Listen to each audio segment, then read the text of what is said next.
What's up, you guys? Matt here with Texas Edge Home Inspections. Today I'm on a roof in New Caney, and what you have here is a turbine vent on a roof here, and you can see it looks like it's pretty well installed. Even the nail heads are properly caulked and everything. It turns, so that's a good thing. Let me show you one that's not so properly installed. Over here we have a very similar situation. I'm going to turn the camera around so you can see a little bit better. So very similar, well, I mean the exact same type of turbine vent, and it turns, but the problem that we have here is that it has tar all the way around the flange here. This is an indication that there was a leak at one point, and tar is not a permanent fix. This definitely will leak again.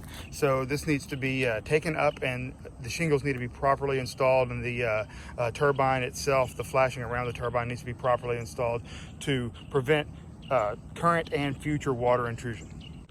Leaks, water intrusion, leaks. Anyway, Matt here, Texas Edge Home Inspections. Gotta go finish up.